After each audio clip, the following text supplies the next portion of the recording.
ஒண்ணு சேர முடியாது சார். நான் இன்னைக்கு கூட ஒரு இன்டர்வியூல சொல்லியிருக்கேன். வேல்வேல் வெற்றிவேல்னு போனதுனால ஜெயிச்சிட முடியும்னு நினைச்சா எப்படி முடியும்? அவர் வேல்வேல் வெற்றிவேல் பாரு, இன்னொருத்தன் ஓம் நமச்சிவாயம்பா, இன்னொருத்தன் ஓம் நமோ நாராயணாம்பாங்க. பார்சாது கோயிலுக்கு போறவங்க கபாலி கோயிலுக்கே வர மாட்டாங்க. அப்படி இருக்கும்போது துண்ணாத்தம்மன் கோயில் இருக்குது, அப்புறம் முண்டகண்ணியம்மன் கோயில் இருக்குது, எத்தனையோ வீரப்பசாமி, எத்தனையோ சாமி இருக்கு. அப்போ என்ன பண்ணணும்? வேல்வேல் வெற்றிவேல் யாத்திரைக்கு பதிலா இறை நம்பிக்கை யாத்திரை, கடவுள் நம்பிக்கை உள்ளவங்கன்ட்டு ஒண்ணு சேர்த்திருக்கணும்.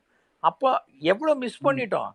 மோடியை கூப்பிட்டு வேல்வேல் வெற்றிவேல்னு சொல்றோம். மோடியை கூப்பிட்டு ஒரு ராசிபுரத்துக்கு வர சொல்றோம். பிரைம் மினிஸ்டர் ஆஃப் இந்தியா உலகத்தில் இருக்கிற நாடெல்லாம் அவரை பார்த்து நிமிந்து பார்க்குது. அவரை கூப்பிட்டு வந்துட்டு மோடி வந்து பேசினாலே நான் தோக்கடிப்பேங்கிற அளவுக்கு பண்றது ஒரு பிரைம் மினிஸ்டரை. நீங்க இன்னொன்னு வந்து ராசி இது நம்ம தாராபுரம் இதுல பாத்தீங்கன்னா நம்ம இபிஎஸ்சி வந்து இதுக்கு போனாரு, இந்த கேன்வாசிங்க்கு போனாரு. இந்த கேன்வாசிங் போன வண்டியில பாத்தீங்கன்னா மேடம் ஜெயலலிதா போட்டோ இருக்கும். I respect sir. மோடி போட்டோவே வச்சுக்கல சார் நம்ம பிஜேபி கேண்டிடேட்ஸ். இதான் ஃபேக்ட்.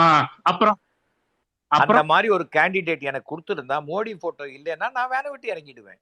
எனக்கு மோடி போட்டோவை வைத்து கொண்டு நான் ஜெயிச்சா எனக்கு ஜெயிக்கிறேன், இல்லையா எனக்கு அப்படிப்பட்ட ஜெயிக்கிறதே தேவையில்லைன்னு நினைப்பேன் சார். நம்ம ஒரு க்ளோஸ் சர்க்கிள் தான் பேசுறோம்.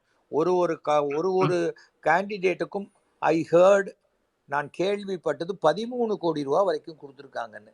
இப்போ தோத்து போனவங்களும் ஜெயிச்சவங்களும் அதுக்கு கணக்கு கொடுக்குறாங்களா? கொடுக்கணும் இல்லையா? நாம ஒருத்தர் திராவிடியன், நாம தான் திராவிடியன். கர்நாடகா, ஆந்திரா, கேரளா, தமிழ்நாடு எல்லாரும் திராவிடியன் தான். நாம திராவிடியனை பிரிச்சு பார்க்க வேண்டாம். we will be honest திராவிடியன்ஸா இருப்போம், அவ்வளவுதான். ஏன்னா நாம முல்லை முள்ளாலதான் எடுக்கணும். நான் வந்து ஆரியன், நான் வந்து திராவிடியன் இல்ல, அப்படியெல்லாம் பிரிச்சு பார்த்தெல்லாம் பண்ண முடியாது. ஜல்லிக்கட்டு கொடுத்ததுக்கு காரணம் யாரு?